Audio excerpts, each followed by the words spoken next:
예, 오늘은 지난주에 이어서 잠언 15장 그 후반부의 내용을 통해서 은혜와 진리를 나누겠습니다. 특별히 오늘 이 잠언 15장 16절 이하에는 재물에 대한 그런 인생의 지혜들이 많이 나옵니다. 여기 16절 보면은 가산이 적어도 여호와를 경외하는 것이 크게 부하고 번뇌하는 것보다 나으니라 그랬습니다. 그렇죠. 지금 우리가 살고 있는 사회가 자본주의고 물질 만능 사회이기 때문에 많은 사람들이 물질에 그렇게 휘둘려요. 물질에 마음을 두고 물질만을 추구하면서 이렇게 살아가려고 하는, 물질이 최고다, 이런 가치관을 가지고 살아가는 이런 사람들이 많습니다. 그런 사람들은 오늘 이 솔로몬의 이 권면의 말씀을 마음에 깊이 새겨야 됩니다. 여러분, 이 물질이라는 것은요, 한계가 분명하죠. 물론 물질이 할 수 있는 게 많이 있지만 또 물질이 할 수 없는 것이 굉장히 많아요. 우리 주변을 돌아보면요, 굉장히 재산도 많고 높은 자리에 앉아서 떵떵거리면서 살아가는데 놀랍게도요, 어느 날 갑자기 자살해 버려요. 인생을 마감할 스스로. 그런 사람들이 많잖아요.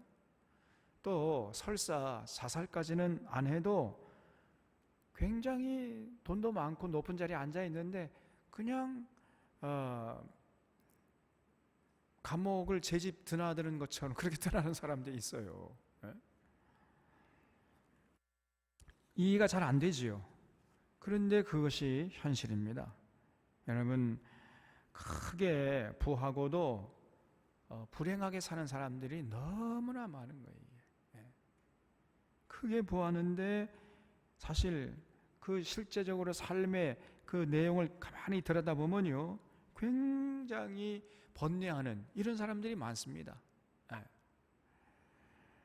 반대로 별로 물질은 없지만은 그러나 정말 아름답게 행복하게 이렇게 살아가는 사람도 많거든요. 정말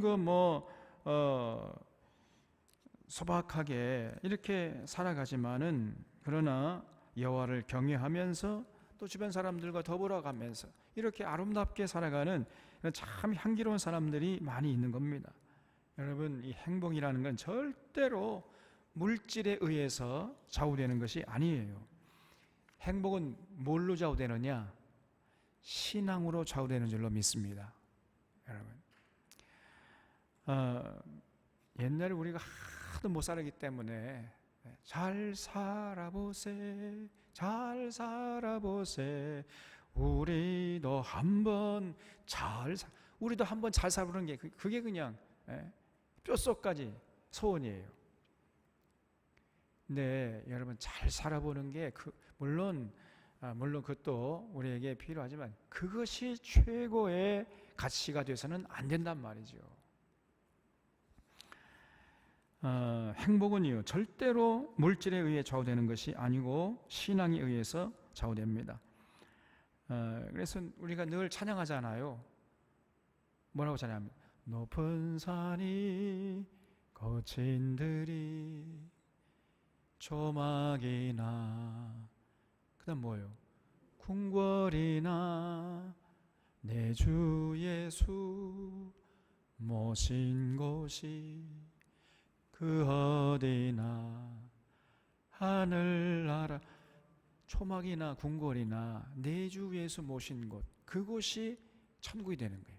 그럼 다시 말하면 내 주 예수를 모시고 살아가는 그 삶, 그 가정, 그 사람에게 진정한 행복이 임한다는 겁니다. 여러분 다 동의하시죠? 우리가 이렇게 찬양을 하면서 겉으로는 이렇게 찬양하면서 속으로는 다른 삶을 살다면은 이거는 뭔가 좀 문제가 되는 거 아닙니까? 그래서 여러분, 하나님을 향한 진실한 신앙이 우리에게 행복을 갖다 주는 것이고 우리에게 필요한 것이지, 이것 없이 누리는 뭐 큰 물질, 많은 재산, 이런 건요 절대로 우리를 행복하게 하지 못하고 오히려 불행하게 한다는 것을 여러분 잊지 마셔야 됩니다. 신앙이 가장 기본이고 가장 기초요. 그렇기 때문에 가장 중요한 가치임을 우리 샤론의 교우들의 마음속에 새길 수 있기를 바랍니다. 여기 17절에 채소를 먹으며 서로 사랑하는 것이 살찐 소를 먹으며 서로 미워하는 것보다 나으니라. 그렇죠? 야, 어떻게 솔로몬의 입에서 이런 말이 나오지 몰라요. 여러분, 가난하지만은 서로 사랑하면서 서로 신뢰하면서 살아가는 것이 그저 산의 진미 기름진 쇠고기 먹으면서 서로 미워하는 것보다 100배 1000배 나은 삶이라는 거예요. 여러분, 둘 중에 어느 걸 택하겠습니까? 맨날 시금치하고 김치 먹으면서 그렇게 서로 사랑하면서 신뢰하면서 살아가는 쪽하고 아주 그냥 날마다 기름진 쇠고기 먹고 최고급 등급의 쇠고기 먹으면서 서로 미워하면서 살아가는 삶하고 어느 쪽의 삶을 택할래요? 말 하나 많아죠. 그건 뭐 말이라고 묻습니까? 그런 표정이죠 지금 여러분들이. 우리는 반드시 그렇죠. 전자를 택해요. 전자. 근데 요즘에는요 그렇지 않은 사람들이 많아요. 어떤 여자들은요 자기 남편 바람 피워도 괜찮지만 용서할 수 있지만은 돈을 조금 버는 것은 용서할 수 없다는 거예요. 이런 골빈 여자들이 많습니다. 스스로 불행을 자초하는 어리석은 자들이지요. 여러분, 우리가 시골쥐와 뭐죠? 서울쥐라는 동화 있지 않습니까? 날마다 시금치하고 콩나물 먹지 말지만 마음 편히 이웃과 더불어 살아가는 이런 시골쥐가 어느 날 갑자기 서울에 와가지고 산의 진미 그냥 기름진 음식 먹지만은 그냥 뭐 불안해가지고 주인이 오면 그냥 빨리 먹다가 도망쳐야 되고, 그래 아이고 나 여기 도저히 못 살겠다 해가지고 다시 시골로 내려간다는 그런 우화가 있지 않습니까, 여러분? 그래서 시금치 콩나물 먹고 살지만은 서로 사랑하고 신뢰하고 존경하면서 사는 삶이 세상 부귀 영화 누리면서 산의 진미 먹고 온갖 명품으로 치장하지만은 그러나 서로 불신하고 의심하고 싸우고 다투고 이렇게 살아가는 것보다 100배 1000배 만배 더 행복하고 가치 있는 삶이라는 것이죠. 한쪽은 천국을 사는 것이고 한쪽은 지옥을 사는 겁니다, 여러분. 그래서 오늘 이 솔로몬의 지혜를 우리가 정말 마음에 새겨야 됩니다. 18절에 분을 쉽게 내는 자는 다툼을 일으켜도 노하기를 더디하는 자는 시비를 그치게 하느니라 그랬어요. 그러니까 걸핏하면 화를 내는 사람이 있어요. 아무것도 아닌데 화부터 먼저 내요. 그러니까 분을 쉽게 내는 자, 그런 자는 가는 곳마다 다툼을 일으킵니다, 여러분. 그렇지 않겠습니까? 그러나 어떤 사람은요 분명히 화를 낼 만한 상황인데 화를 안 내요. 그런 사람은 가는 곳마다 다툼을 그치게 하겠다. 그렇죠? 그래서 한 사람은 자꾸 평화를 깨트리고 한 사람은 자꾸만 평화를 만들어내요. 여러분, 평화를 만들어내는 자, 그런 자가 뭐죠? 피스메이커, 화평케 하는 자죠. 그래서 여러분, 노하기를 더디하는 이런 삶이 되어야 됩니다. 분을 쉽게 내잖아요.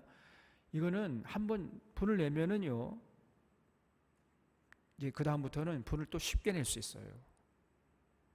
그러니까 분을 내면 낼수록 더 자주 더 많이 냅니다. 이 놀라운 역설의 법칙이에요.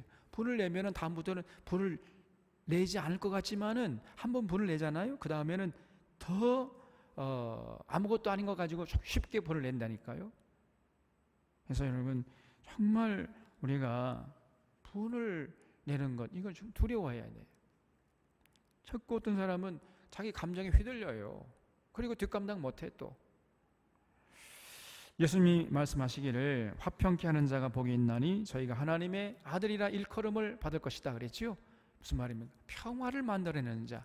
가는 곳마다 자꾸만 시기와 다툼이 있는 곳에 평화를 만들어내요. 서로 이해시키고 서로 화해하고 서로 화목하게 살아가도록 역할을 한단 말이죠. 여러분 그런 사람들이 하나님의 아들이라 일컬음을 받게 된다는 거예요. 하나님의 아들이 다른 게 아니라 이 땅에 평화를 만들어내는 거예요. 평화. 그래서 하나님과 인간뿐 아니라 인간과 인간끼리, 인간과 자연끼리, 인간과 동물끼리, 인간과 식물끼리, 동물과 동물끼리, 동물과 식물끼리, 또 식물과 식물끼리 모든 관계에 평화를 자꾸 만들어내요. 예수님이 평화의 왕이시잖아요. 그렇기 때문에 우리 예수 믿는 사람들은 반드시 이렇게 평화를 만들어내는 사람으로 살아야 됩니다.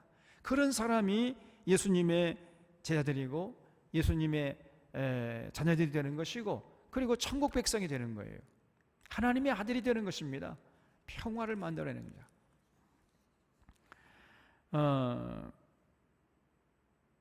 그래서 우리는 반드시 절제할 수 있어요. 절제.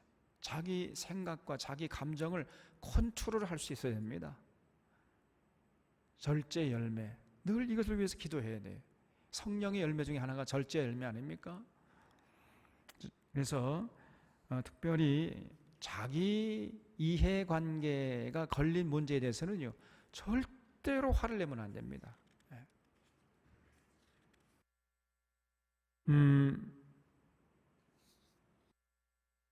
그래서 뭐 자기 유익이 조금 뭐 침해가 되고 손상을 받는다, 자신의 물질이 좀 손해보고 자기의 명예가 조금 떨어진다 해가지고 막 화를 내. 그런 사람은요 결단코 하나님의 아들이라 일컬음을 받을 수가 없어요. 다시 말해 예수 믿는 자라고 할 수가 없는 거예요. 그거는 자기의 물질적인 손해, 뭐 기득권이나 자기 명예나 이런 게 조금 손상받았다 해가지고 화를 내고 그냥 막 세상 무너지는 것처럼, 이런 사람은 여러분 절대 하나님께 쓰임 못 받습니다. 그러나 화를 내야 할 때가 있어요. 또 화를 내서는 안 될 때가 있지만 화를 내야 할 때가 있습니다. 그때 언제냐? 사회의 공익을 위한 문제, 사회의 공익이 훼손되거나 하나님의 뜻이 훼손될 때, 그때는 우리가 화를 내야 돼. 또 이걸 우리가 거룩한 분노라고 하는 것입니다. 그러니까 개인적인 감정으로 또 사적인 뭐 이해관계에 얽혀서 화를 내는 것, 이거는 잘못이고 그렇기 때문에 하지 말아야 되지만은 하나님의 공의와 정의가 훼손되고 하나님의 뜻이 사람들에게 버림받고 그리고 교회가 타락하고 병들고 변질될 때에는 우리가 화를 내야 돼. 이 거룩한 분노라 하는 겁니다. 그때는 진짜 화를 내야 돼요. 여러분 스테판 에셀이라고 하는 프랑스 사람이 있는데, 이 사람이 쓴 분노하라는 책이 있어요. 분노하라. 아주 얇은 책인데 한 시간 반 정도면 다 읽을 수 있는 책이에요. 여러분 그 책도 필독서입니다. 반드시 읽어보셔야 돼요. 우리 샤론의 교우들이라면. 이 분노하라는 책을 스테판 에셀이라는 사람이요 언제 썼느냐? 그 나이 90세가 넘어서 썼어요. 나이가 90세가 넘어가지고. 네, 이 사람이 젊었을 때 레지스탕스로 이렇게 활동하면서 그 독일의 침공에 대해서 저항하던 이런 사람이었는데, 그 나이가 90세가 되어가지고도 이런 분노하라 이런 책을 썼습니다. 세상이 말세를 향해 달려가고 있고 세상 곳곳에서 분쟁이 있고 전쟁이 있고 가뭄이 있고 홍수가 나고 뭐 전염병이 막 창궐을 하고 있잖아요. 지금 지구 환경이 이제 더 이상 사람이 살 수 없는 지경까지 이르렀는데, 분노하지 않는다면은 그것은 살아있는 목숨이라고 할 수 없다는 거예요. 이 사람 얘기는. 그런 이 지구상에 잘못되고 있는 이런 모습을 보면서 분노해야 된다는 거예요. 분노해라. 자기의 어떤 사적인 문제 때문에, 사적인 유익에 의해서 문제 때문에 분노하는 것, 이것은 해서는 안 되지만은, 그러나 여러분, 이 공적인 문제에 대해서 잘못되어 있을 때는 분노할 줄 알아야 돼요. 그래서 우리는 분노해야 할 때 분노하고, 분노해서는 안 될 때는 분노하지 말아야 됩니다. 분노해야 할 때는 공익이 무너지고 하나님의 공의와 정의가 땅에 떨어질 때, 그래서 짓밟힐 때, 그럴 때는 분노해야 되고, 그러나 개인의 감정이나 어떤 자기의 무슨 사적인 이해 관계 차원에서 분노하는 것, 이거는 절대로 하지 말아야 되는 거죠. 그런 사람이 성숙한 사람이라는 거죠. 19절에 게으른 자의 길은 가시 울타리 같으나 정직한 자의 길은 대론이라 그랬어요.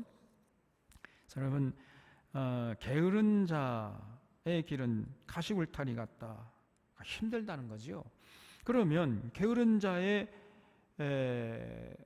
정반대 사람, 정반대의 사람 어떤 사람입니까? 게으른 자, 부지런한 자죠. 그러면 부지런한 자의 길은 대론이라 이렇게 돼야 되는데, 여기는 정직한 자의 길은 대론이라 이렇게 돼 있어요. 조금 번역이 좀 이상하죠. 그러면요, 다른 번역본을 찾아요. 그럼 여지없이 우리가 이상하게 생각하는 게 맞아떨어져요. 그래서 표준 새 번역을 보면 이렇게 되어 있습니다. 게으른 사람의 길은 가시덤불로 덮여 있는 것 같지만 부지런한 사람의 길은 확 트인 길과 큰 길과 같다, 이렇게 되어 있어요. 그러니까 우리 예상대로 게으른 사람하고 부지런한 사람을 대비시키고 있는 겁니다. 그래서 이 번역이 때로는 조금 이상하게 된 경우가 있어요. 그래서 여러분, 게으른 사람은요, 그 앞에 가시 울타리가 쳐져 있는 길을 가려는 사람 똑같은 거예요. 그럼 가시 울타리 있는 길을 가보세요. 가시에 찔려가지고 맨 상처나 피투성이가 되지 않겠습니까? 그런 사람이 게으른 자란 말이에요. 게으른 자는 반드시 가시 울타리로 덮여 있는 그런 길을 가려는 사람이란 말이죠. 근데 우리는 절대로 게으른 자가 되면 안 되겠죠. 그러나 부지런한 사람은 확 트인 큰 길과 같다 그랬어요. 다시 말하면 탄탄대로를 걸어갈 수 있다는 겁니다. 부지런하면. 그래서 우리는 부지런하고 봐야 되지요. 부지런해야 됩니다. 다시 말하면 자기가 하는 일에 부지런하다는 게 그냥 새벽 2시, 3시에 일어나가지고 막 밤잠도 안 자고 밤늦게까지 그냥 이리 뛰고 저리 뛰고 그런 걸 말하는 게 아니고, 부지런한 게 뭡니까? 자기가 하는 일에 긍지와 자부심을 가지고 하루를 살더라도 의미 있게 가치 있게 살리라 하는 그런 마음을 가지고 최선을 다해서 자기를 감당하려고 하는 사람, 그런 사람이네. 그런 사람이 부지런한 사람. 그러니까 자기 일에 보람과 의미를 부여하고 참 즐겁게 기쁘게 이렇게 하는 이런 사람. 그러니까 미리미리 할 거 아니에요. 열심히 할 건 아닙니까? 그럼 자연스럽게 부지런한 사람이 되는 거지요.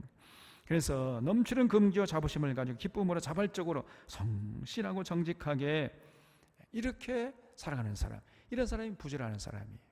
그런 사람은요, 확 트인 큰 길을 가는 사람과 같다는 겁니다. 우리 사랑하는 자론의 교우들이 바로 이런 자들이 되시기를 바랍니다. 20절에 지혜로운 아들은 아비를 즐겁게 해도 미련한 자는 어미를 업신여기느니라 그랬어요. 여러분, 이 말씀도 우리가 뼛속에 새겨야 돼요. 부모님을 공경하는 자가 진실로 지혜로운 자지요. 아무리 강조해도 지나치지 않습니다. 이거는 내 부모를 공경하라, 그리하면 내가 땅에서 잘되고 장수하리라. 여러분, 이 하나님의 가르침 아닙니까? 예수님은요, 하나님께 제사 드린답시고 부모 공경 소홀히 하는 자들을 제일 가증히 여겼어요. 고르반, 그래, 당시의 사람들 고르반, 하나님께 드릴 부모님께 드릴 걸 가지고 하나님께 헌금하면은 네 할 일 다 했다. 고르반, 이게 고르반이라는 거예요. 그러면서 부모 공경을 등한히 하는 이런 사람이 있었는데, 예수님이 그런 사람 보면서 제일 가증하게 여겼던 것입니다, 여러분. 그래서 여러분, 이 부모 공경, 이게 중요한 거예요. 부모님을 기쁘시게 하고 부모님을 평안하게 이렇게 섬기고 모시는 것, 이것은 하나님 공경과 긴밀하게 연결되는 거예요. 부모 공경이, 하나님 공경이 전제요 기초가 된단 말이죠. 눈에 보이는 육신의 부모님을 기쁘게 하지 못하는 자가 어떻게 눈에 보이지 않는 영적인 하나님 아버지를 기쁘게 할 수 있느냐, 그 말이에요. 이게. 절대 그건 불가능합니다. 그래서 부모 공경이 하나님 공경과 긴밀하게 연결이 되어 있는 거예요. 이런 면에서 부모 공경이 중요한 것입니다. 부모님을 기쁘게 하고 즐겁게 하는 자가 지혜로운 자고, 늘 그저 부모 마음에 걱정 근심을 안겨드리고 속을 썩이는 이런 자는 미련한 자예요. 그래서 여러분 꼭 기억하시기 바랍니다. 늘 우리가 부모님을 기쁘시게 하려고 그래야 돼. 또 부모님 기쁘시게 하는 것도 때가 있어요. 언제까지나 부모님이 살아계시는 게 아니잖아요. 부모님이 조금 있으면 안 계십니다. 그 전에 효도해야 돼. 그 전에 부모를 기쁘게 하고 부모의 마음을 평안하게 해드리도록 부모 공경을 해야 됩니다. 그러고 나서 하나님 공경이 이어지는 거지요. 그 부모 공경 없이 하나님 공경, 택도 없는 얘기입니다. 우리 하나님이요 절대로 그런 자의 예배 기뻐하지 않으세요. 그래서 항상 여러분 부모님을 기쁘지 하는, 이게 가장 먼저예요. 가장 우선이에요. 최고의 가치단 말이죠. 그걸 먼저 하고 와서 하나님 앞에 예배 드리려고 해야 돼. 다시 말하면 하나님 부모님 말씀하시면은 그를 경청해야 돼. 어떤 사람은요 나이가 좀 연로하신 부모님, 엄마 아빠가 뭘 한다고 그래요. 부모님의 말씀을 경홀히 들어요. 새겨 듣지를 않습니다. 한 귀로 듣고 한 귀로 흘려버려요. 아주 미련한 사람이죠. 그래서 잘 듣고 경청하고 순종하고 실천해서 부모님 앞에 참 기쁨을 드리려고 하는 이런 자세를 잃지 말아야 돼요. 이것이 결국은 나중에는요 영적인 부모님을 공경하는데 굉장히 도움이 되는 거예요. 21절에 무지한 자는 미련한 것을 즐겨하여도 명철한 자는 그 길을 바르게 하느니라 그랬죠. 그래서 무지한 자들은요 잘못된 길을 가면서도 잘못된 길을 가는지조차 모른다는 거죠. 그러니까 무지한 거죠. 그럼 미련한 겁니다. 그러나 명철한 자는 언제나 자신을 돌아봐요. 객관적으로 자신을 보려고 애를 쓰는 겁니다. 그러니까 잘못된 것이 있으면 얼른 그를 깨닫고 그걸 고치려고 하지요. 그러니까 명철한 자가 되는 겁니다. 그래서 늘 여러분 자신을 돌아보고 반성하려고 그래야 돼요. 이런 자세를 우리가 죽을 때까지 잃지 말아야 됩니다. 여러분 하루를 산 다음에 이제 잠자리에 들기 전에 여러분 기도하고 자잖아요. 기도하기 전에 뭘 놓고 기도합니까? 오늘 하루 내가 어떻게 살았는가 한번 돌아보고, 하나님 내가 오늘 누굴 만나가지고 그 말을 하지 말았어야 했는데 했네요. 죄송합니다. 다음부터는 그런 말 하지 않도록 제게 지혜를 주십시오. 여러분 늘 자신을 객관적으로 돌아보려고 해야 돼요. 객관적으로.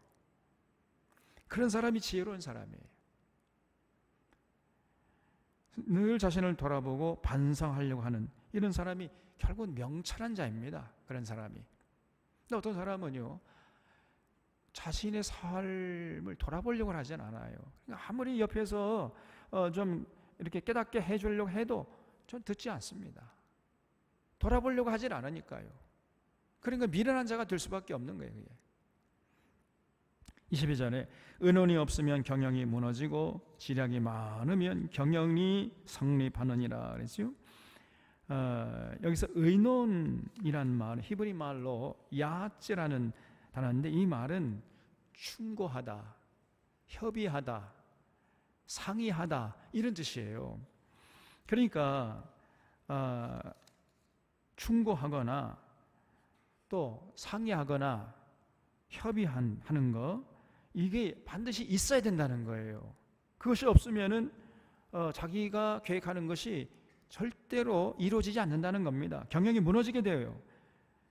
그래서 여러분 오늘날 우리는 이렇게 상의하고 협의하고 충고할 때 받아들이고 이거는 당연한 것으로 생각하지만은 그러나 솔로몬 당시에는요, 이것은 특별히 솔로몬 왕이었잖아요. 왕이 뭐 협의하고 상의하고 충고를 받아들이고 이런다는 것은 그거는 상당히 낯설은 얘기였던 거거든요.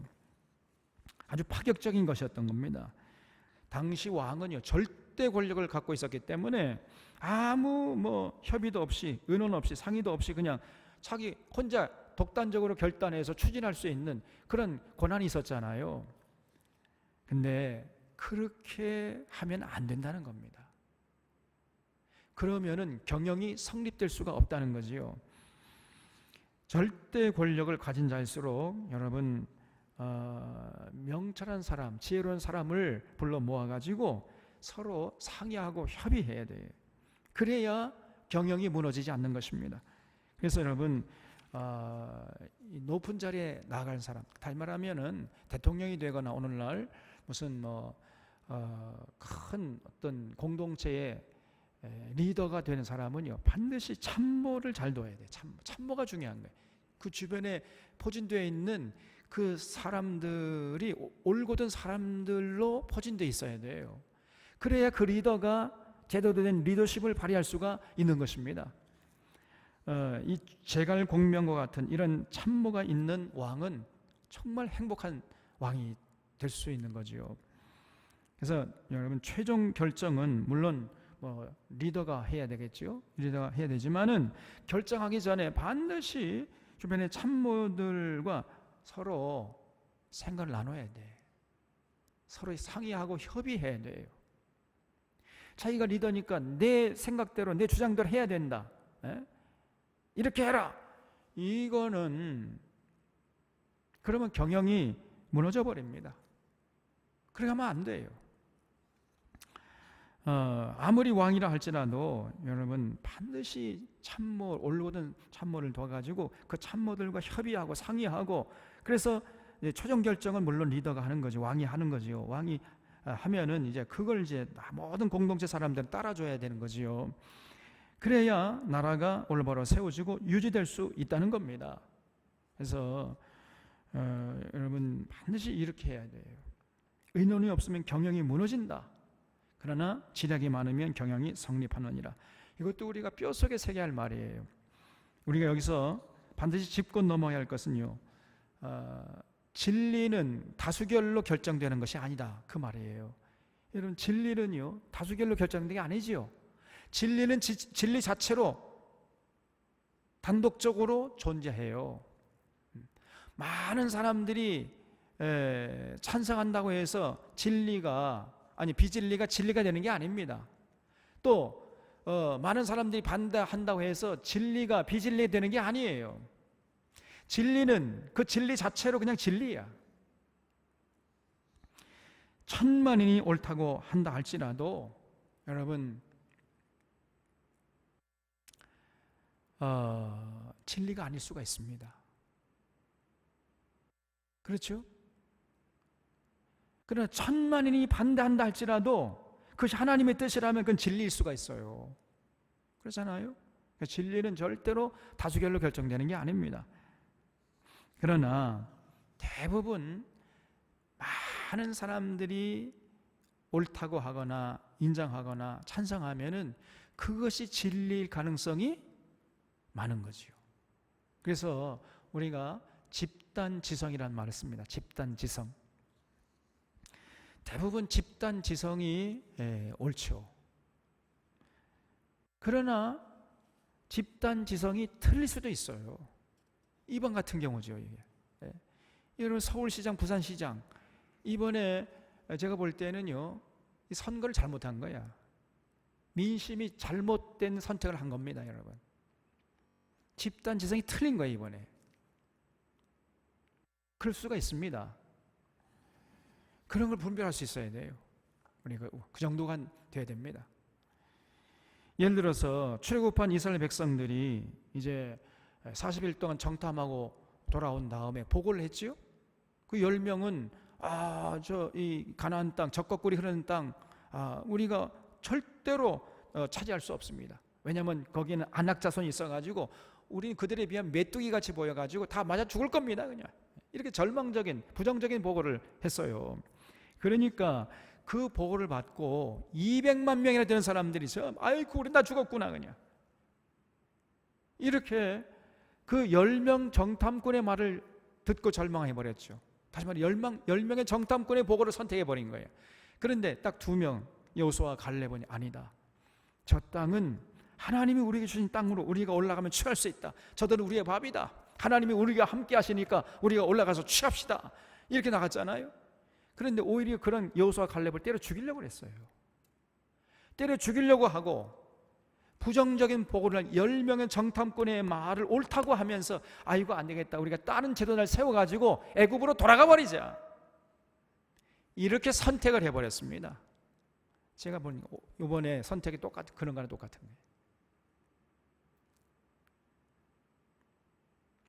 그러니까 200만 명 대 2명이죠. 200만 대 2였습니다, 여러분. 그래서 때로는 집단 지성도 틀려요. 대부분 집단 지성은 맞지만은 집단 지성이 틀릴 수도 있다 그 말이에요. 그래서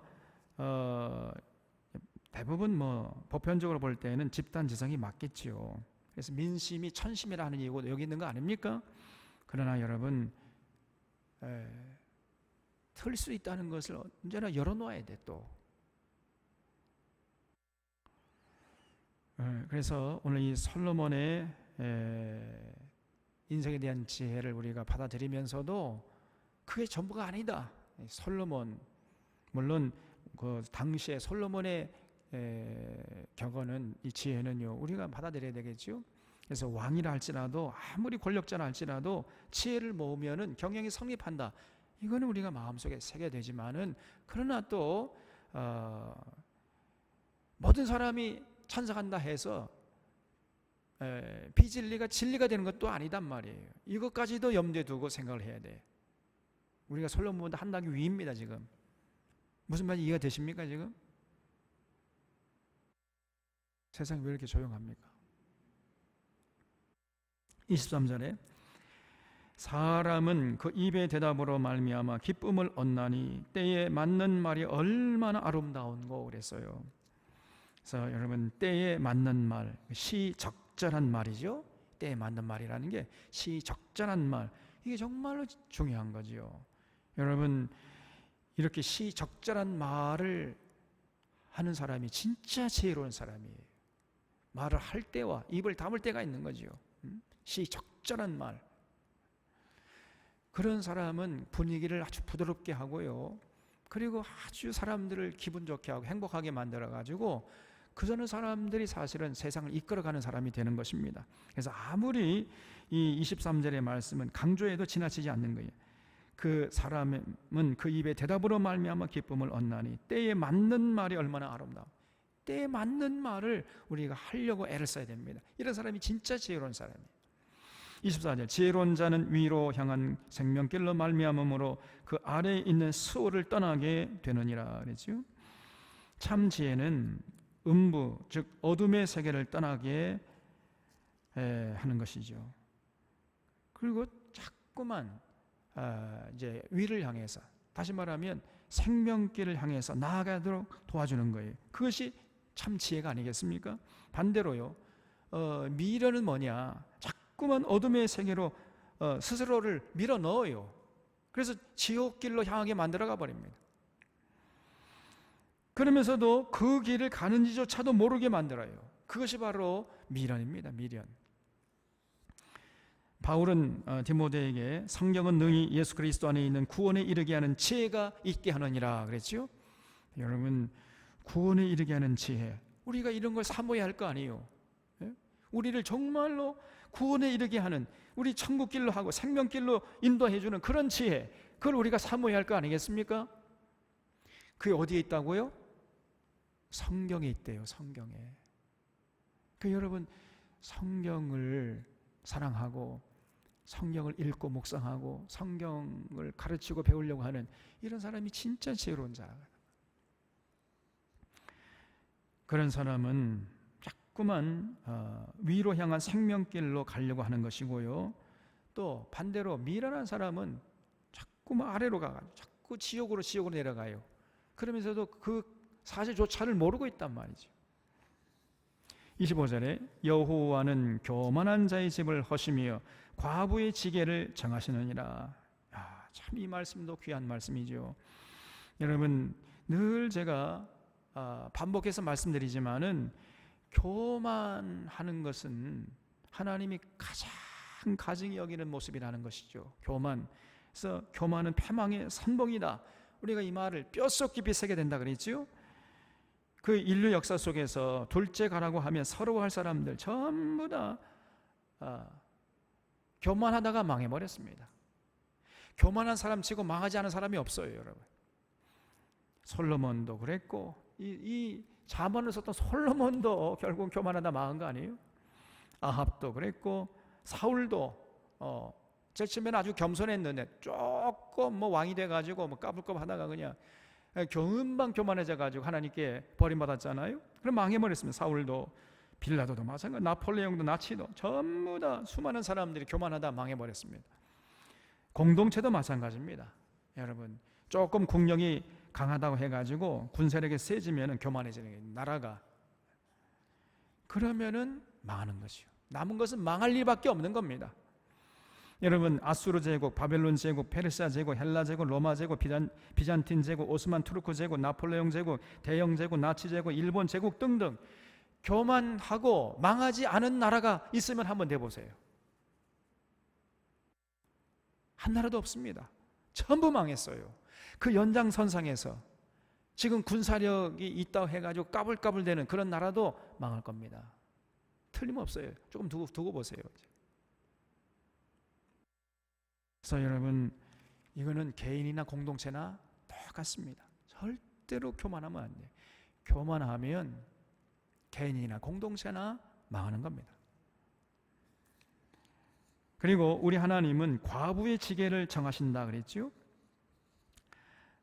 이것은 무슨 말이냐면, 과부의 지게를 정한다. 이것은 무슨 말이에요? 여러분, 지게, 성경에 보면 지게표를 옮기지 말라 이런 말이 계속 나와요. 지게표, 경계표 또 이렇게 번역된 것도 있고. 그래서 지게표라는 것은 그 사람의 삶의 영역을 말합니다. 하나님이 줄로 재어준 그 사람의 삶의 영역이 있어요. 그거를 함부로 침범해 들어가면 안 된다는 겁니다. 정말 이거 경계해야 돼요. 하나님은 과부의 영역을 딱 이렇게 규정해가지고 인정해 두세요. 그래서 그 과부의 경계, 그 하나님이 인정하신 과부의 영역, 이거를 하나님이 인정하시고 지키시고 보호하시는데 함부로 그 과부가 힘이 없다고 해가지고 쳐들어가가지고 그 과부의 이 영역을 뺏어버리고 말이죠. 무시해버리고 조롱하고 짓밟아버리고, 그런 사람은 하나님 앞에 심판을 면치 못한단 말이에요. 여러분, 이 과부의 영역을 인정하고 보호해줘야 과부도 살아갈 거 아니에요. 그래서 우리 하나님은요, 절대로 그런 자들을 용서하지 않는다는 것을 잊지 마셔야 돼요. 여러분, 하나님은 가난한 자, 소외된 자, 억눌린 자, 그 마음의 상처를 안고 살아가는 자, 이런 자들을 절대로 외면하지 않습니다. 그렇기 때문에 우리가 그 하나님을 사랑하고 하나님 의지하고 살려고 하는 거 아니겠어요? 그런 자들 우리 하나님은 굉장히 챙기세요. 별로 도움이 없어도 혼자 잘 살아가는 사람은 별로 하나님이 관심 없습니다. 그러나 혼자 두면은 살아가기가 힘들어하는 이런 사람들은 하나님이 굉장한 관심을 가지고 지켜보시고 함께 하시려고 그러세요. 어렵고 힘들고 소외되고 뒤처진 이런 사람들, 그런 사람들 우리 하나님이 관심을 갖고 계시단 말이에요. 그래서 과부의 지게표를 옮기는 자, 그런 자는 스스로 하나님의 저주를 자청하는 자임을 잊지 말아야 돼. 절대로 여러분, 하나님께서 과부의 지게를 정해놨는데 그거를 무시하고 그냥 함부로 침범에 들어가가지고 자기 욕심을 채우는 이런 짓을 하면 안 된단 말이죠. 그다음 26절에 악한 꾀는 여호와께서 미워하시나 선한 말은 정결하니라 그랬습니다. 여러분, 악인이 내는 악한 꾀는요, 여호와께서 미워하십니다. 그래서 절대로 악인의 꾀를 우리는 따르지 말아야 돼요. 누가 지혜로운 자고 누가 복된 자입니까? 악인의 꾀를 따르지 않는 자, 이런 자가 복이 있는. 시편 1편에 처음에 나오죠. 복이 있는 자는 누구냐? 복이 있는 자는 악인의 꾀를 따르지 아니하고 그랬잖아요. 누가 복된 자냐? 악인의 꾀를 따르지 않는 자, 그런 자가 진짜 복된 자야. 여러분, 악인의 꾀를 따르는 게요, 당장에는 굉장히 수지가 맞는다 그랬잖아요.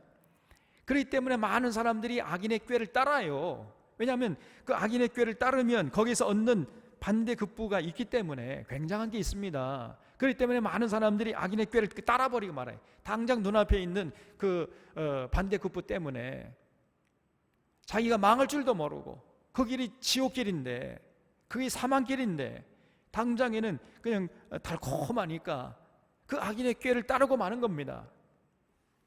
이게 사탄의 달콤한 유혹이에요. 그러나 지혜로운 자는 아무리 달콤하다 할지라도 그 악인의 꾀를 따르지 않는, 거부하는 겁니다. 그런 사람이 복된 자라 그랬어요. 그래서 여러분, 절대 우리가 악인의 꾀를 따르면 안 돼. 아무리 천만금이 생긴다 할지라도 여러분, 우리 사랑하는 사랑의 교우들은요, 단칼에 그걸 거부할 수 있기를 바랍니다, 여러분.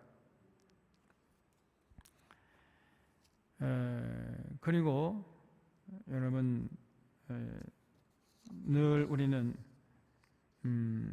선한 말을 하려고 해서 선한 꾀를 따르고 선한 말을 하려고 하는 그런 사람이 바로 지혜로운 사람이다 그랬죠.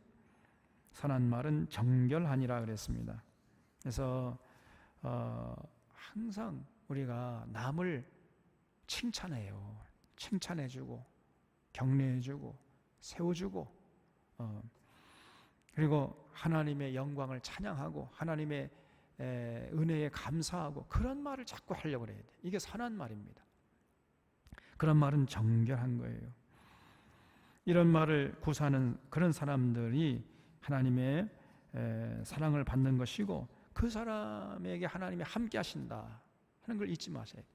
항상 늘 긍정적이고 창조적인 말, 남을 위로하고 세워주고 격려하는 말, 칭찬하는 말, 이런 말을 할지언정 그저 부정적이고 그리고 또 불평하고 원망하고 하는 이런 말, 남을 또 깎아내리고, 그런 말은 우리가 입에 담아서는 안 된다는 것을 잊지 마시기를 바랍니다. 27절에 이익을 탐하는 자는 자기 집을 해롭게 하나 뇌물을 싫어하는 자는 살게 되느니라 그랬죠. 그래서 이거는 악인의 꾀를 따르는 것과 좀 비슷한 거죠. 자꾸 수단 방법 가리지 않고 치부하려고 하는, 그래서 이익을 탐하고요, 그건 뭐 뇌물을 자꾸 받아먹고 이렇게 살아가는 자는 결국은 자기 자신을 망치게 하고 또 자기 집안을 망치게 하는 이런 사람이란 말이죠. 반대로 아무리 천만금을 준다 할지라도 그런 부당한 재물에 마음을 두지 않는 사람은 진실로 지혜로운 자고, 그런 자를 하나님이 눈여겨보시고 함께 하시는 겁니다. 여러분, 그래서 성경을 곳곳에 보면요, 절대로 뇌물 받지 말라 그랬죠. 뇌물은 사람의 눈을 어둡게 하고요, 말을 어그러지게 만들어요. 그런 힘이 있으면 뇌물이. 그래서 일단 뇌물을 받잖아요. 그럼 눈이 어두워져요. 그래서 절대로 그 말에서 순결한 말, 정직한 말을 할 수가 없어요, 여러분. 일단 뇌물을 받으면요, 말이 아둔해져요. 정직한 말을 할 수가 없게 됩니다. 그래서 절대 우리가 뇌물 받지 말할 이유가 여기 있는 거죠. 뇌물 받으면 눈이 어두워지고 사리 분별 못하게 되고 절대 바른 말을 못하게 됩니다. 그래서 결국 자기도 망할 뿐 아니라 자기 집안도 망하게 하는 것이고 하나님의 영광을 가리는 자가 되는 거지요. 그래서 우리 샤론의 교우들은 절대 이 무분별한 이익을 탐하거나 뇌물을 받아먹는 이런 어리석은 자들이 되지 않기를 바랍니다. 28절에 의인의 마음은 대답할 말을 깊이 생각해도 악인의 입은 악을 쏟느니라 그랬죠. 이 구절도요, 우리가 정말 마음에 새겨야 돼요. 그래서 제가 항상 말씀드리는 게 있잖아요.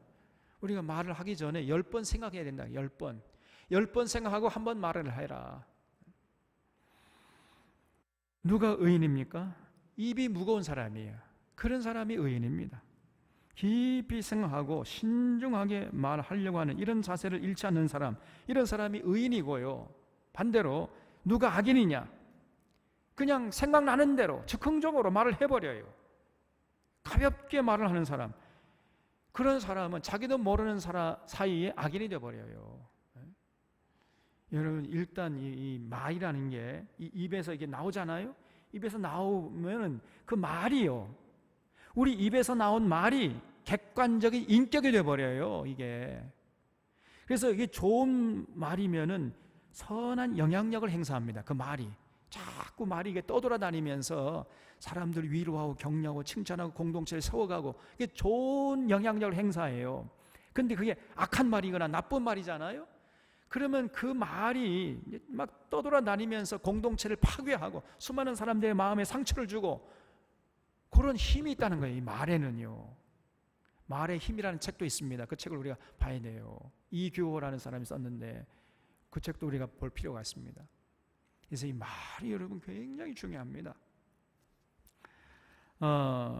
근데 어떤 사람은 아무 생각 없이, 자기는 뭐 어떤 악의가 있어서 하는 말이 아니에요. 그냥 즉흥적으로 아무런 생각 없이 하는 말인데, 그게 이제 그 사람이 입에서 나와가지고 객관적인 힘을 가지고 막 주변 떠돌아다니면서 수많은 사람의 마음을 상처내게 하고 공동체를 해치는 이런 일을 하면은 자기도 모르는 사이 악인이 되는 거죠.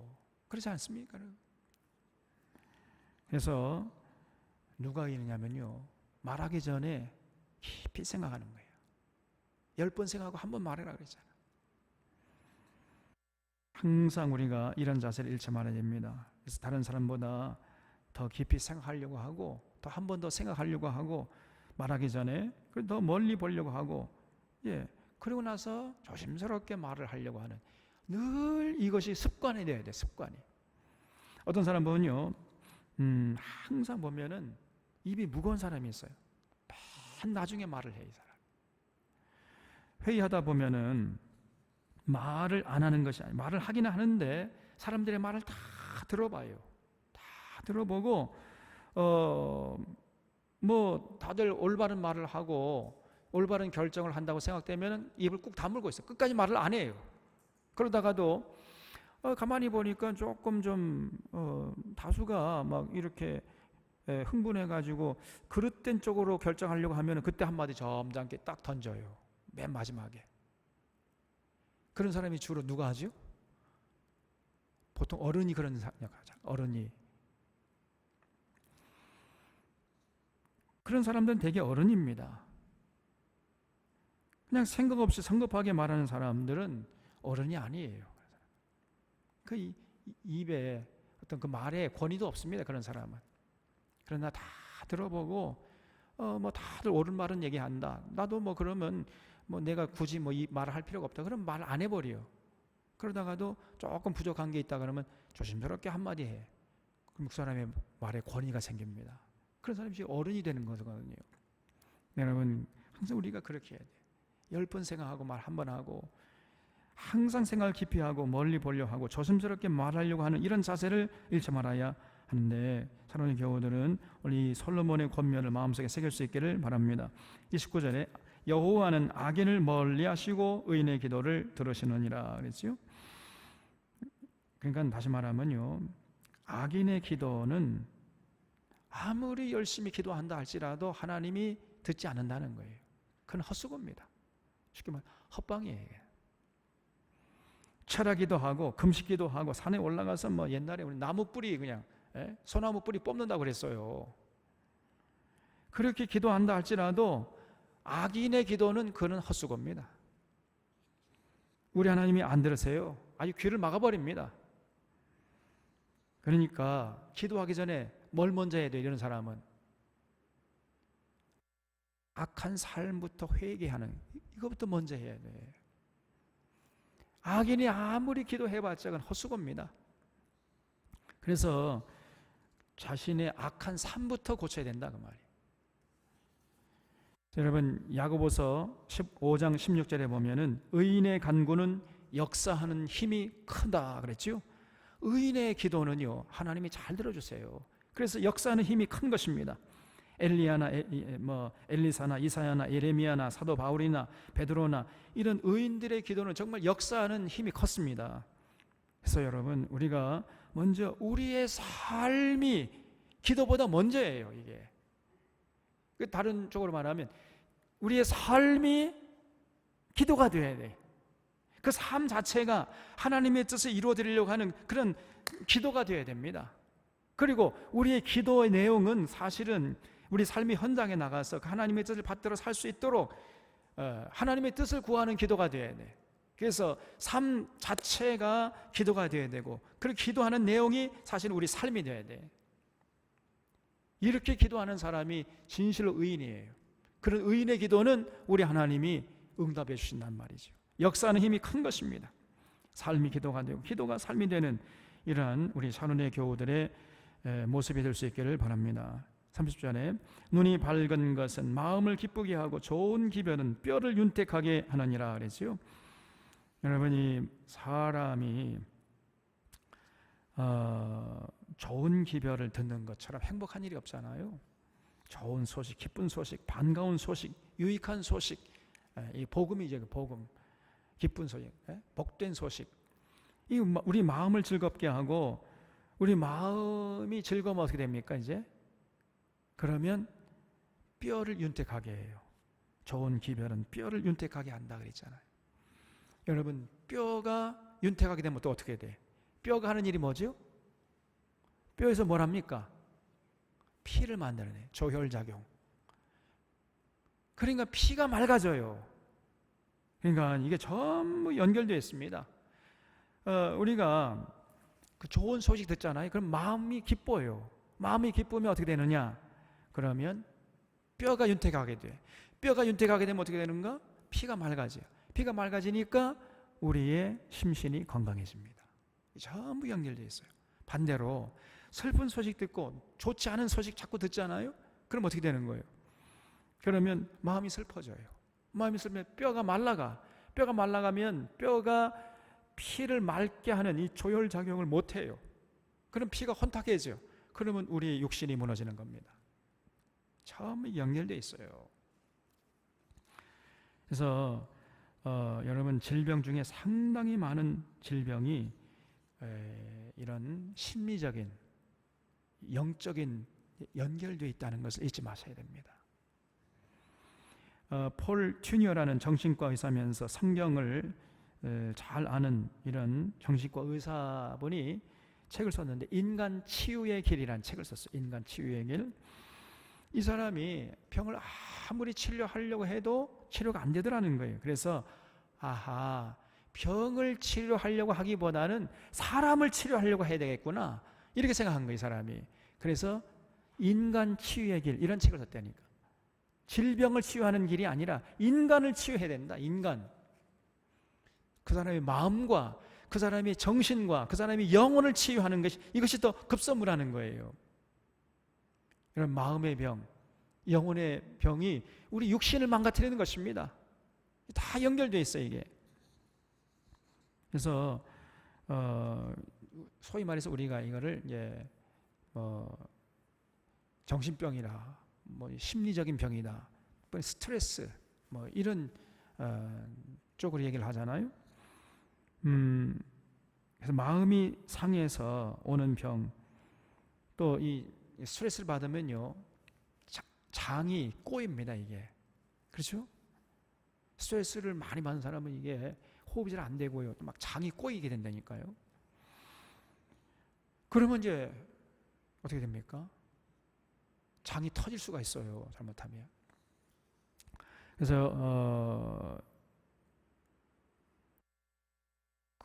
우리 여기 장 바로 옆에 뭐가 있죠? 여러분, 우리 맹장염 있잖아요. 맹장이 터진다 그러잖아요. 그것도 스트레스에서 오는 그런 병이 가능성이 굉장히 많습니다. 그리고 류마티성 관절염, 그것도 결국은 스트레스에서 오는 거예요. 그래서 손 마디마디가 막 자꾸 이렇게 부어올라요. 그게 이 스트레스, 정신적으로 스트레스를 많이 받고 막 이게 압력을 많이 받으면요, 이 장이 꼬이게 되고, 그러게 되고 자꾸 이 관절이 부어오릅니다. 그럼 면역력이 약해져요. 그러면 거기서부터 수많은 질병이 나오게 됩니다. 그래서 스트레스가 우리의 건강의 적이다, 이런 말을 많이 하잖아요. 그래서 마음을 상하게 하고 아프게 하고 슬프게 할 때, 그때 저항력이 약해져 가지고 병이 오는 것입니다. 항상 우리가 마음을 기쁘게 하고 즐겁게 하려고 하는 이런 노력을 우리 스스로 해야 됩니다, 여러분. 좋은 소식을 마음에 담고, 그리고 좋은 소식을 전하는 자들이 돼야 돼.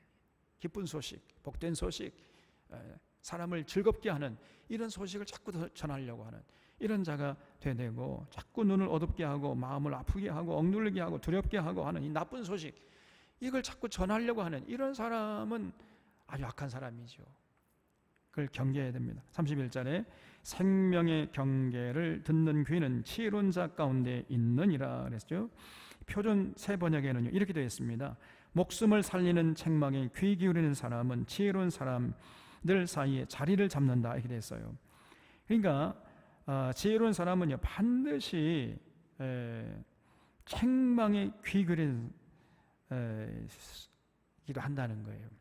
듣기 싫은 말이지만은, 그러나 그 말이 옳다고 생각되면요, 절대로 한 귀로 있고 한 귀로 흘리지 않고 그 말을 마음에 새기고 그 말을 중심으로 자신을 돌아보고 고치려고 그랬다 말이에요. 그런 사람이 지혜로운 사람이 있다는 거죠. 그러니까 이제 목숨을 구하게 되는 거예요. 근데 미련한 사람은 아까도 말씀드렸죠. 아무리 좋은 말을 해줘도 듣지 않습니다. 자기를 돌아보려고 하질 않아요. 그 길로 가면은 죽는다 해도 안 들어요. 미련해가지고. 그러다가 마는 겁니다. 그래서 여기 32절에 보면 훈계받기를 싫어하는 자는 31절과 연결되어 있죠. 자기의 영혼을 경히 여김이라 견책을 달게 받는 자는 지식을 얻느니라 그랬죠. 그래서 우리가요, 늘 주변 사람들의 말에 경청을 해야 돼. 그래서 그 말이 옳다 생각하면은 아무리 내게 좀 불쾌하게 하고 듣기 싫은 말이라 할지라도 마음에 새기고, 오히려 고맙게 여기고, 곱깝게 여기지 말고 고맙게 여기고 그 말을 수용하고 그 말을 통해 자신을 돌아보고 고치려고 하는 이런 사람이 지혜로운 사람이에요. 그런 사람이 무서운 사람입니다. 그런 사람은 반드시 그 생명을 소유하는 지혜로운 사람 사이에 자리를 잡게 된다는 말이에요. 다시 말해 하늘의 생명을 누리는 사람이 되는 것입니다. 이걸 잊지 마시고요. 여기 33절에 여호와를 경외하는 것은 지혜의 훈계라 겸손은 존귀의 길잡이니라 그랬죠. 지혜의 훈계를 잘 듣는 것, 이것이 참 중요하다. 그래서 말을 여러분 잘하는 것도 중요하지만은 잘 듣는 것도 중요하다. 제가 지난주에도 말씀드렸잖아요. 인생이란 뭐냐? 말하기와 듣기다, 이렇게 말씀드렸잖아요. 말하는 것도 잘해야 되지만 듣는 것도 잘 들어야 돼. 이게 정말 중요한 것입니다. 그래서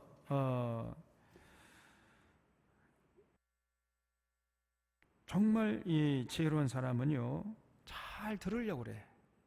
특별히 주변 사람들의 말 잘 들을 뿐 아니라 하나님의 말씀을 잘 들으려고 그래요. 그런 사람이 결국은 겸손한 사람이 되는 것이고, 그런 사람은 결국 존귀로운 사람으로 하나님 앞에 서게 된다 하는 것을 잊지 마시고, 특별히 우리 사랑하는 샤론의 교우들은요, 하나님의 말씀, 무엇보다도 하나님의 말씀, 그걸 경청하려고 하는 이런 자세를 결단코 잃지 마시기를 바랍니다. 우리가 교만하면 안 된다 그랬는데, 교만의 극치가 뭐냐? 교만의 극치는 다른 게 아니고 성경을 집어 던지는 거예요. 아무리 성경을 가르쳐준다 해도요, 성경 무시해. 그까지 그 성경 예수 잘 믿으면 되지, 이렇게 얘기한다니까. 그런 사람들이 많아요. 의외로. 이 교만의 극치입니다. 성경을 모르고 예수 잘 믿는다? 그 말에 어폐가 있어요. 그 말이 성립이 안 됩니다. 성경을 모르면 예수 못 믿습니다, 여러분. 그래서 성경 말씀을 무시하는 것이 교만의 극치입니다. 그런 사람은요, 절대로 하나님 앞에 설 수가 없다는 걸 잊지 마시고, 언제나 우리 사랑하는 샤론의 교우들 하나님 앞에서 겸손한 모습을 잃지 말고, 특별히 하나님 말씀에 귀를 쫑긋 세우고 창세기 요한 계시록까지 하나님 말씀을 다 듣고 지키려고 하는 그런 성실한 자세를 가지고 끝까지 승리할 수 있기를 주님의 이름으로 부탁드립니다. 기도하겠습니다.